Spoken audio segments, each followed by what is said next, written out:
বাড়িতে যদি এই পাউরুটি থাকে তাহলে পাউরুটি দিয়ে কিন্তু এরকম একটা মজাদার বিকেলের বা সকালের নাস্তা আপনি তৈরি করতে পারবেন। তো তার জন্য কি কি উপকরণ লাগবে একবার দেখে নিই। প্রথমে নিয়ে নিয়েছি এখানে দই, আমি দই নিয়েছি 1 কাপের মতো।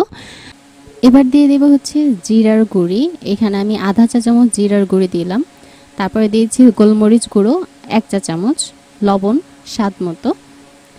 এবার দেব হচ্ছে মরিচ আধা চা চামচ, গুঁড়া মরিচ।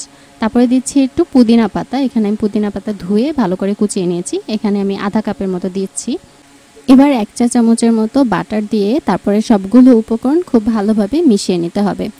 উপকরণগুলো মেশাতে মেশাতে একটা কথা বলে নিই, আমি এখানে কিন্তু চিনি ব্যবহার করিনি। আপনারা যদি টক দই নেন তাহলে সেক্ষেত্রে চিনিটা ব্যবহার করতে পারেন, আর না হলে আমার মতন একটু টক একটু মিষ্টি যে দইটা পাওয়া যায় সেই দইটা দিয়েও কিন্তু এভাবে করে ফেলতে পারেন। তো কথা বলতে বলতে এখানে একটা ব্রেড নিলাম, ব্রেডটা নিয়ে এই যে আমি ব্যাটারটা মাখিয়েছি মশলা দিয়ে, তো টক দইয়ের সেই ব্যাটারের মধ্যে এই পাউরুটিটা এপিটোপিট খুব ভালোভাবে একটু চুবিয়ে নিয়েছি।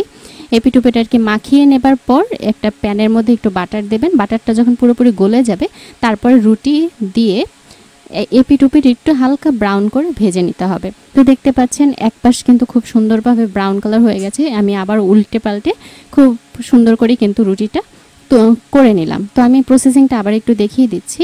এখানে আমি সামান্য একটু বাটার দিলাম, বাটারটা গলে যাবার পরে আবার একটা পাউরুটিকে খুব সুন্দরভাবে ব্যাটারে চুবিয়ে হালকা ব্রাউন করে ভেজে নিলে কিন্তু তৈরি হয়ে যাবে মজাদার মাসালা ব্রেড রেসিপি।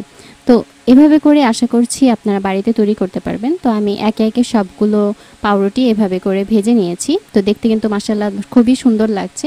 আশা করছি আপনারা এই রেসিপিটা বাসায় তৈরি করতে পারবেন, সকালের নাস্তা হিসেবেও খেতে পারেন বা বিকেলের নাস্তা হিসেবেও আপনাদের এই রেসিপিটা রাখতে পারেন। চাইলে কমেন্ট করেও জানাতে পারেন তো কেমন লাগলো আজকের রেসিপি। দেখা হচ্ছে আগামীতে নতুন কোন রেসিপি নিয়ে। সবাই ভালো থাকবেন, সুস্থ থাকবেন, আল্লাহ হাফেজ।